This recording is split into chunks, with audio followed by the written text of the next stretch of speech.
대체로 부모는 자식 얼굴을 볼 때 어떻습니까? 자연히 웃게 돼요. 누가 웃으라고도 안 했는데 부모는 자식 얼굴을 보면 웃게 됩니다. 기뻐지죠.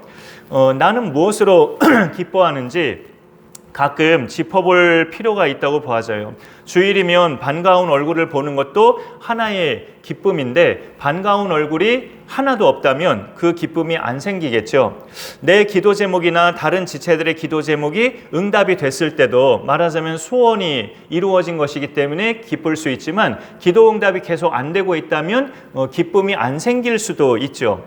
좀 더 일반적인 것을 든다면 생각지 못한 돈이 생겼을 때 기쁘지 않다고 말할 수는 없겠죠. 그러나 계속 삶이 어려우면 그게 기쁠 수 있을까? 의구심이 들죠. 대한민국 서민들은 예나 지금이나 내 집 마련을 하면 그게 무엇보다 인생의 큰 기쁨의 요소가 돼요. 긴 세월 동안 아팠던 사람이 건강을 회복하게 되는 것도 제법 큰 기쁨인데 그러지 못하고 계속 중병에 시달리거나 내 집 마련 못하고 월세에 전세에 전전긍긍하면 그 삶이 계속 기쁠 수 있을까? 의구심을 가져볼 수 있습니다.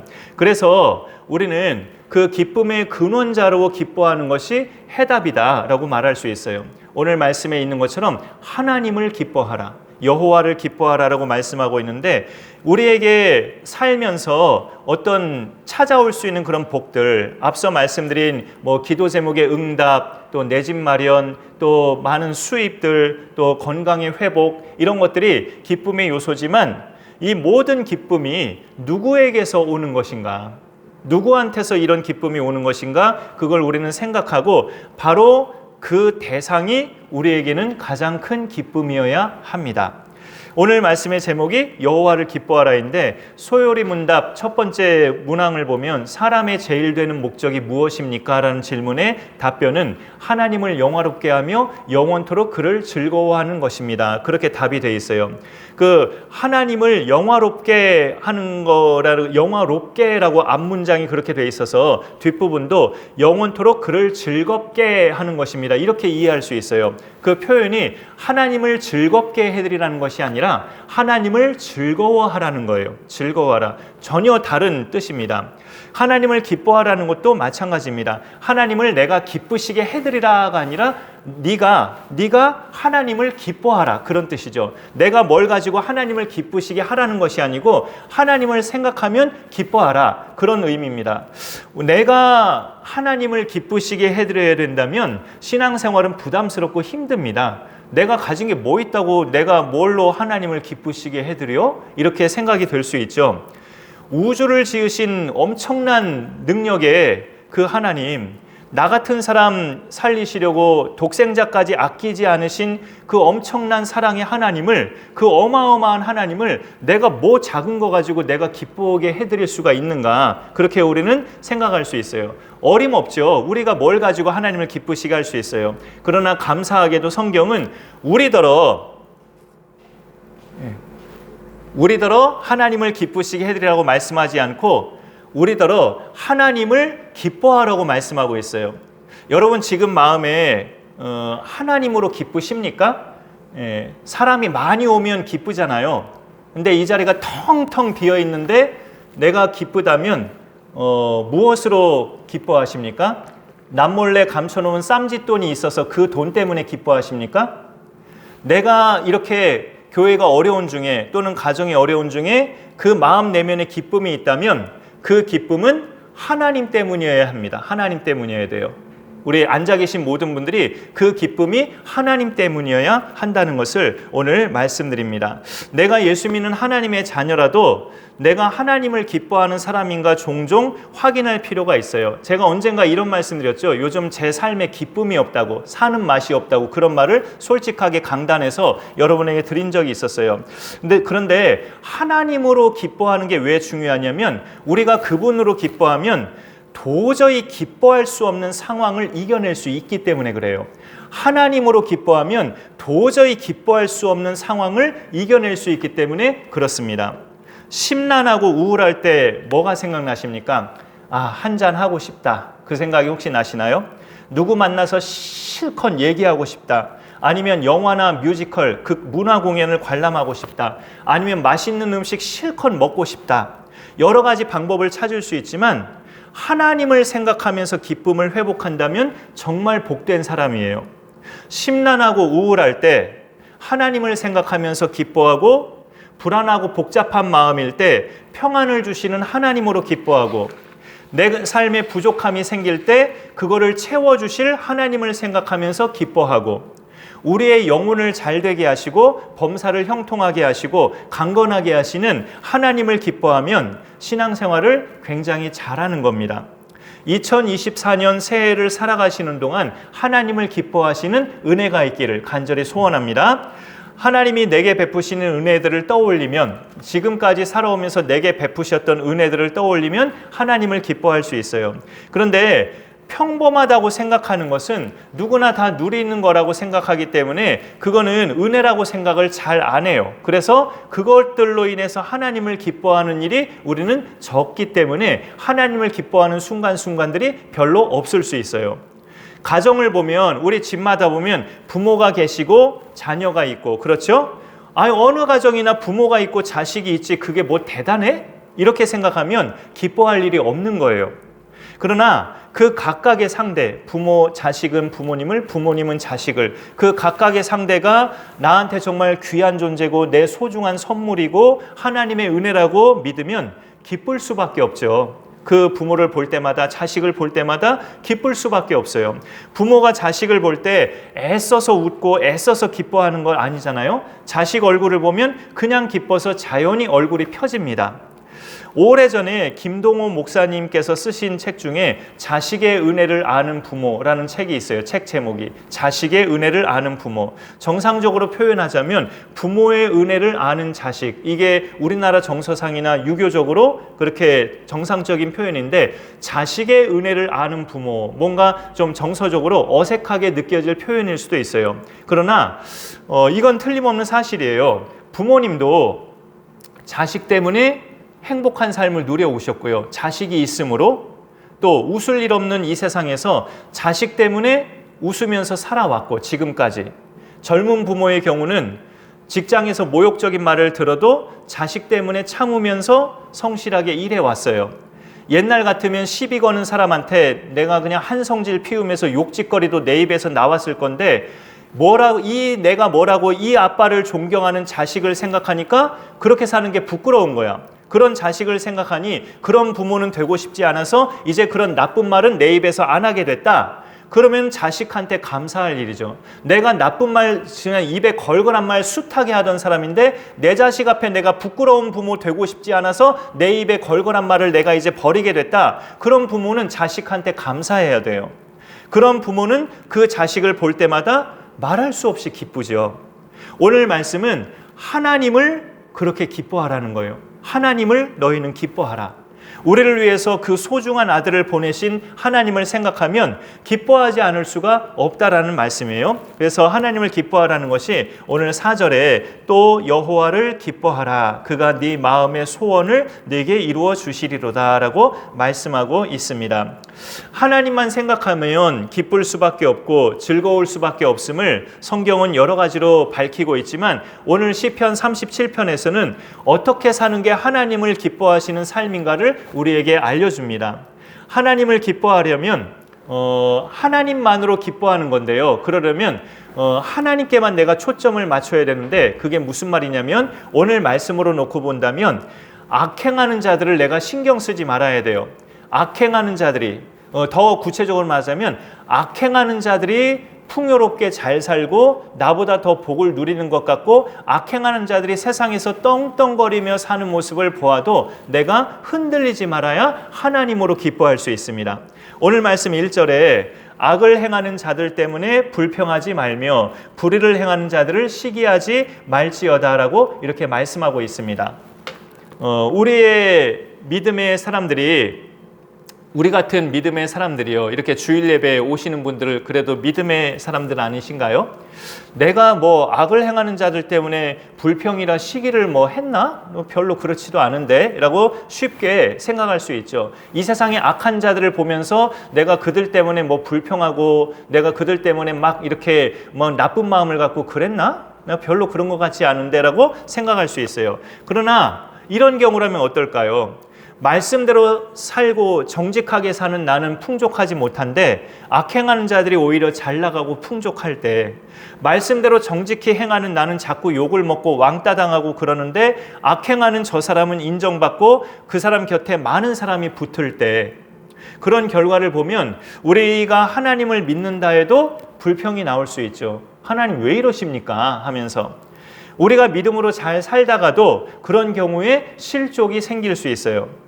하나님을 전혀 안 믿는 사람이 믿기는커녕 오히려 하나님 믿는 사람들을 조롱하고 비방하고 교만하기 짝이 없는 사람이 하나님 믿는 사람보다 더 잘 살고 형통하고 전혀 고난당하지도 않고 하는 모습을 볼 때 믿는 사람으로서는 참 불쾌하고 하나님 앞에 좀 이렇게 하소연할 수 있는 거죠. 하나님 정말 계십니까? 계시다면 왜 저들을 가만히 보고 계십니까? 이렇게 따져 물을 수가 있게 되죠.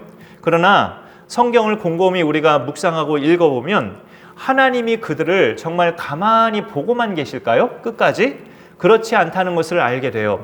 우리가 그런 생각을 하는 것도 마귀가 심어주는 것이라서 우리가 속는 것입니다. 하나님은 아무 일도 안 하시고 그냥 가만히 악행하는 자들을 보고만 계시느냐? 마귀에게 속는 생각이에요. 그것도. 오늘 2절에 보시면 그들은 풀과 같이 속히 배임을 당할 것이며 푸른 채소같이 쇠잔할 것이미로다 라고 말씀하고 있어요.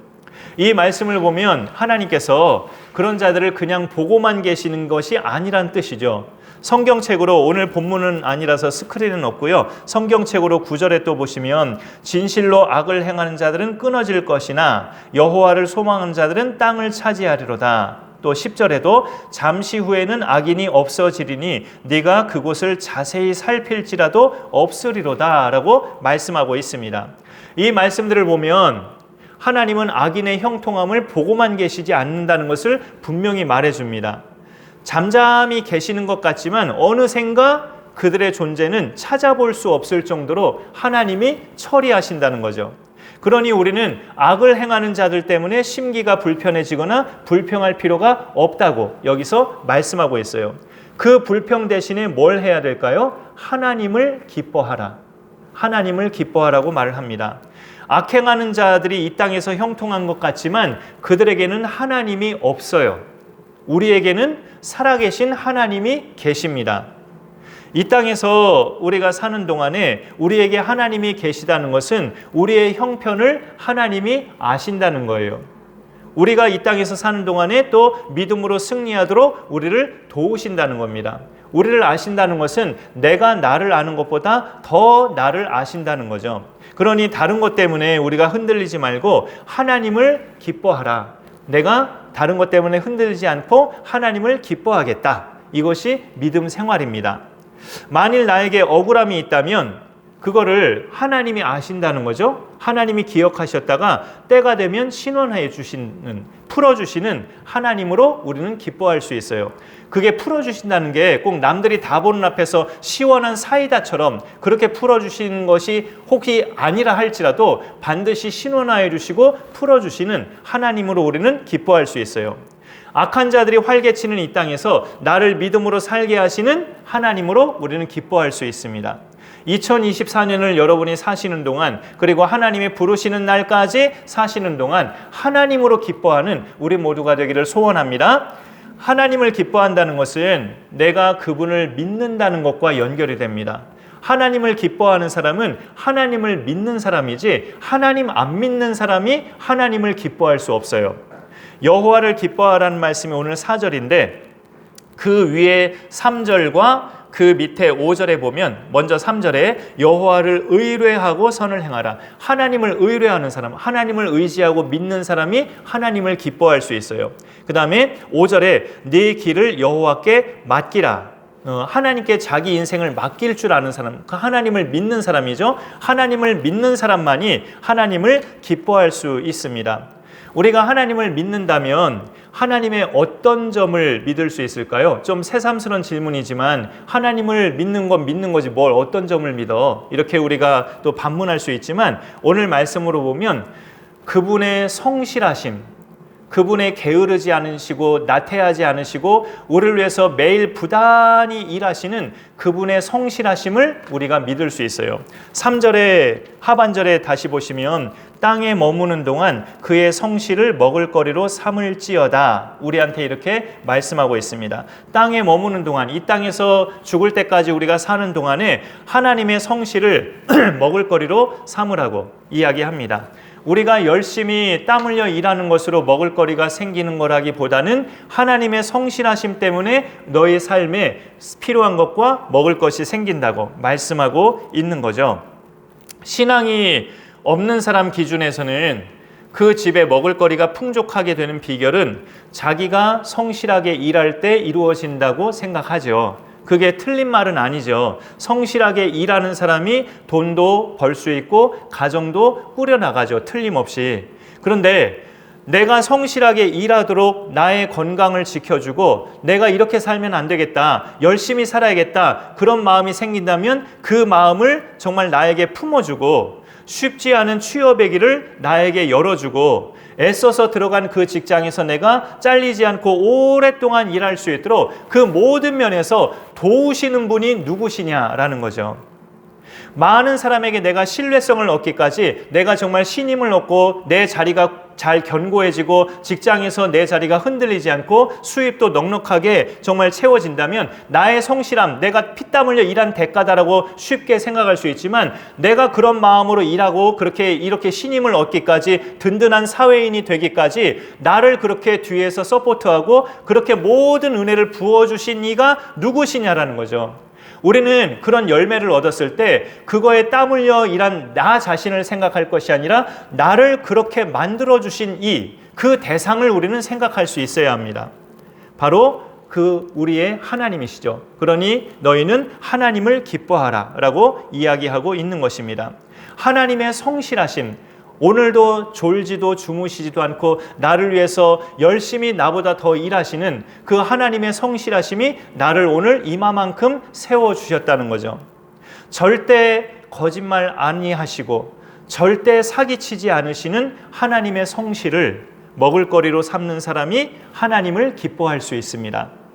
하나님을 기뻐하는 사람에게 주시는 약속은 그가 네 마음의 소원을 이루어 주시리라 이겁니다. 하나님을 기뻐하는 사람에게 하나님이 주시는 약속은 네 마음의 소원을 이루어 주실 것이다.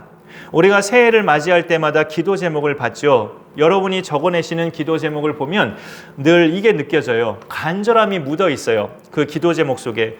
교회에서 목사님이 내라고 하니까 어쩔 수 없이 생각을 쥐어짜내서 써내신 그런 느낌이 아니라 꼭 이루어지기를 소망하는 그런 간절함이 해마다 기도 제목 읽어볼 때마다 그런 간절함이 느껴졌어요. 그 여러분의 소망에는 가정적인 소원도 있고 교회와 관련된 소원도 있으셔요. 때로는 제 자신도 혼동이 될 때가 있습니다. 저도 목사다 보니까 하나님 앞에 기도 제목을 적어내거나 기도할 때 이 교회를 위한 기도도 많이 하지만 어떤 때는 내가 원하는 교회를 놓고 기도하는 건지 하나님이 원하시는 교회를 놓고 기도하는 건지 헷갈릴 때가 있어요. 내가 원하는 교회를 놓고 기도할 때는 다분히 이런 게 있죠. 양적 팽창. 양적으로 잘 팽창하는 것이 내가 원하는 기도 제목에 다분히 들어있기도 해요. 근데 그게 경우에 따라서 하나님이 원하시는 뜻일 수도 있어요. 예수님을 많이 알고 지옥에서 천국 갈 영혼을 많이 또 교회가 이렇게 들어오게 하는 것이 하나님의 뜻이기 때문에 양적으로 많아지는 것도 하나님의 뜻이긴 합니다. 그런데 어쨌든 그런 물량주의나 이렇게 세상에서의 성공, 목회자는 이제 교회가 커지는 게 일단 목사로서의 성공이라고 많이들 치부하는데 그런 것이 또 나의 뜻이 될 수 있잖아요. 하나님의 뜻과는 상관없이. 그럴 때 우리가 헷갈릴 때 구분하는 방법은 내가 하나님을 기뻐하는가 이거죠.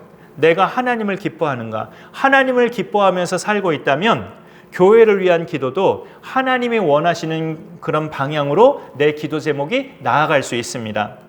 하나님과 나를 비교한다는 것 자체가 말도 안 되는 일이긴 하지만 하나님의 생각이 인간 한 사람의 생각보다 훨씬 크다는 것은 두말할 필요가 없이 당연하죠.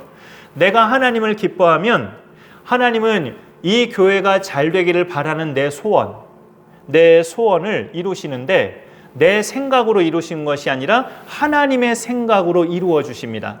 하나님의 생각으로, 내 생각보다 훨씬 크신 하나님의 생각으로 이 교회가 잘 되게 하는 그 방향을 하나님께서 이루어 주신다는 거죠. 그러면 내가 생각하는 것보다 훨씬 더 교회다운 교회로 세워질 수 있습니다. 낙심이 되고 힘들다가도 그런 하나님을 생각하면 웃게 되고 힘이 나고 걱정이 사라지고, 하나님만 생각하면 미운 사람도 안 미워지고, 하나님만 생각하면 더 열심히 섬기게 되고, 그런 사람이 하나님을 기뻐하는 사람입니다.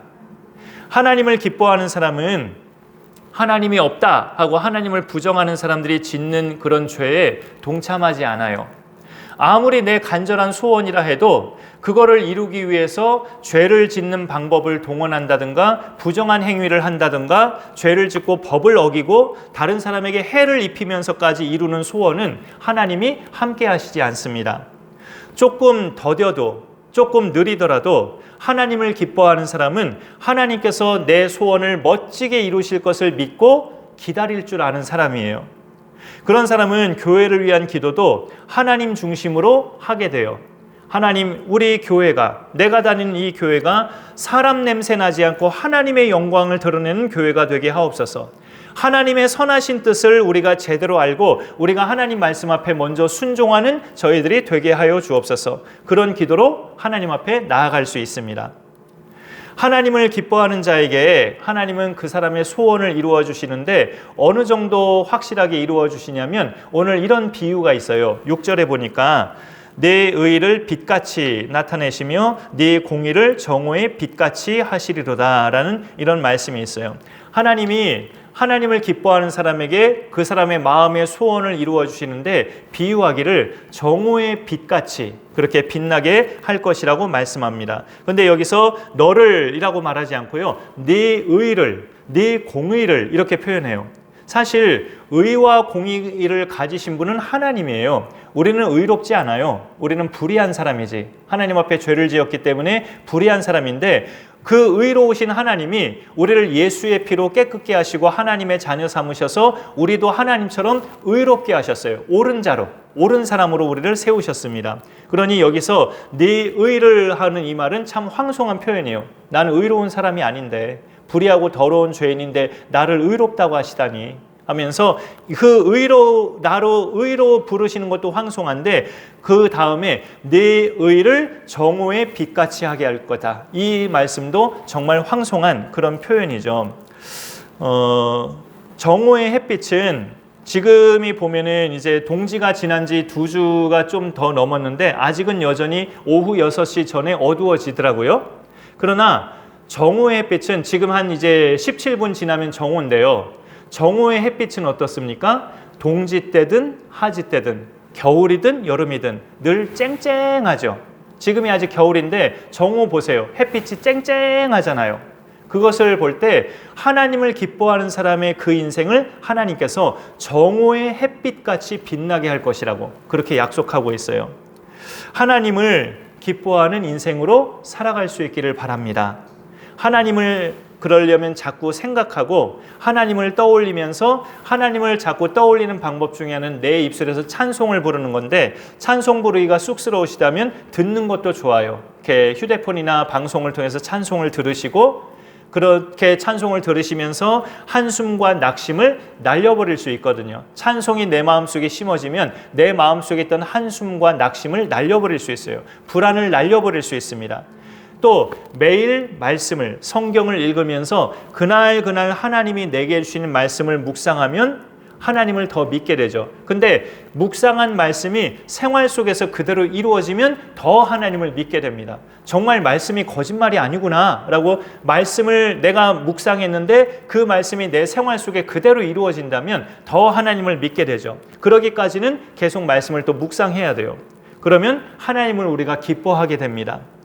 성경에서 하나님을 정말로 기뻐한 사람, 굉장히 훌륭한 그런 믿음의 고백을 한 사람이 있는데, 그의 놀라운 고백을 우리가 말씀으로 같이 읽어보고요, 우리도 하나님을 기뻐하면서 마음의 소원들이 아름답게 이루어지는 올 한 해가 될 수 있기를 간절히 축원합니다. 우리 하박국 3장에 17, 17절, 18절 말씀인데 좀 이게 제가 보기엔 흐린 것 같지만 그래도 우리가 같이 한번 두 절을 소리 맞춰서 읽어보고요.